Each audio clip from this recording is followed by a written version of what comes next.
Good morning po sa ating lahat mga kamutya. Ito naman po ay ang aking ipapakilala ay mutya po ito ng lupa. Heart shape. Ibig sabihin ang lulot nito ay love. So ibig sabihin dahil ito ay mayroong hugis lupa at ito ay mutya ng lupa. Ibig sabihin ito ay mutya ng pagmamahal. Ibig sabihin walang masamang mga elemento o masamang mga tao, hindi po sila magtatagumpay kung ano man ang kanilang hangarin nila sa atin. At ito po ay babalik lang sa kanila. Kung sino man ang maghahangad ng masama sa akin na ako ang may hawak ng ganito, ang lahat po ng kanilang gagawin na masamang hangarin sa akin, ito po ay magbabalik lamang sa kanila sapagkat ang kapangyarihan ng lupa, yan po ay hindi masupil dahil ito po, ang lupa po ay pag-aari ng Diyos Ama at ang sino man na kinupkop ng lupa ay magkakaroon ng kapangyarihan na hindi masayod na kung saan galing ang kapangyarihan. Ito po ay magandang sa mga armas o lahat ng klaseng mga baril, hindi ka puputukan o mga itak. Ito po ay maganda, ito ay kabalat para sa kabalat kunat. At hanggat ikaw po ay hindi mo inaabuso kung ano man ang mga hawak natin na mga tawag dyan, yung mga hawak natin na mga mutya, ay wag lang po natin naabusuhin at ito po ay gawin lang nating protection. Wag nating abusuhin ang bigay ng kalikasan ng mga mutya. Wag nating gagamitin sa kasamaan sapagkat ito po ay kung ating gagamitin sa masama, ito po ay doble, triple ang kamalasan po na darating sa ating buhay. Kaya't ito po ang mutya ng lupa ay napakaganda po ito. Magnetic siya pero hindi naman ganon ka alakas ang magnet niya. Pero magnetic siya po. Magnetic siya pero mahina lang.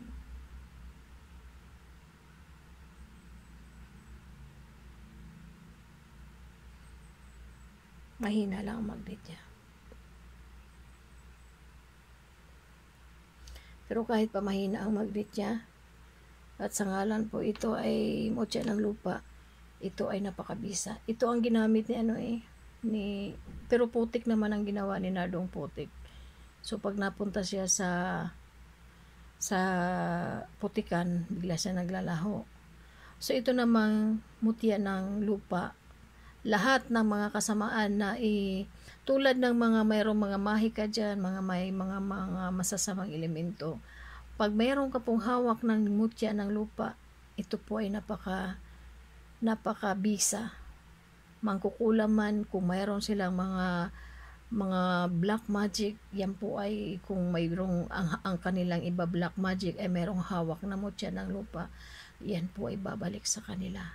At sino man mag-curse sa atin na tayo ay may taglay ng kapangyarihan o mutya ng lupa, at yung mga pag-curse po nila sa atin po ay babalik lamang sa kanila.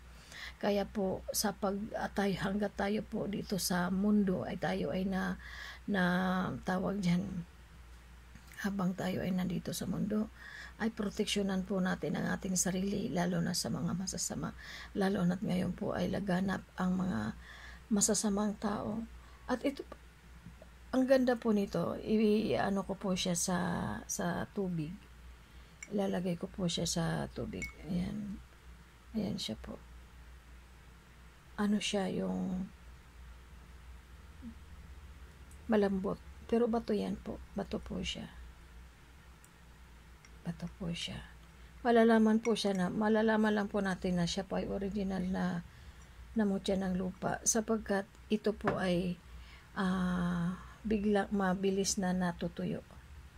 Ayan bigla ayan, tuyo agad. Ayan, sinaabsorb lang niya yung tubig. Ayan tuyo agad.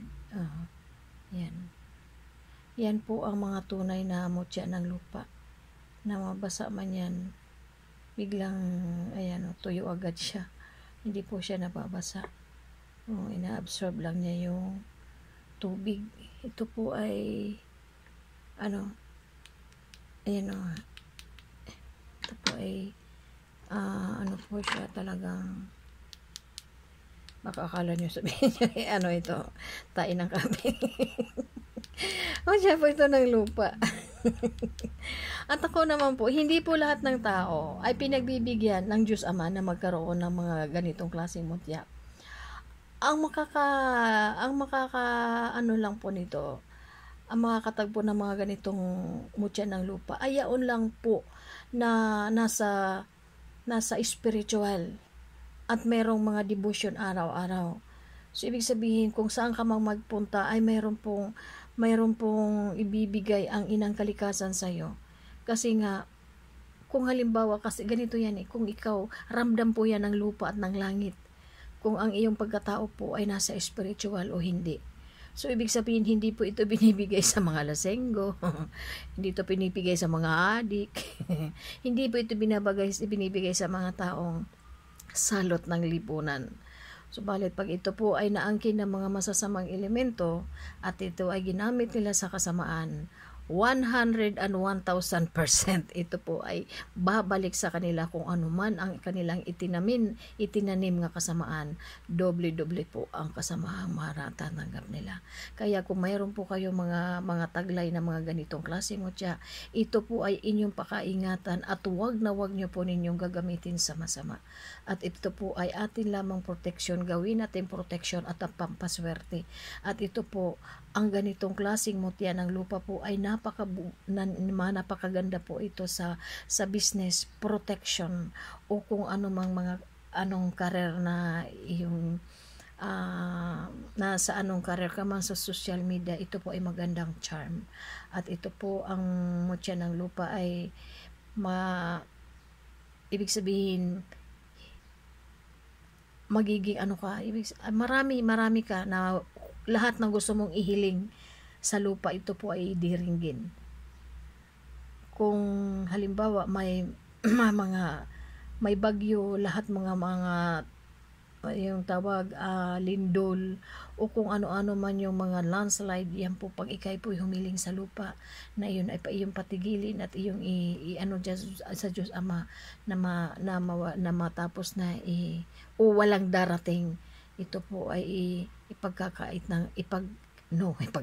sorry.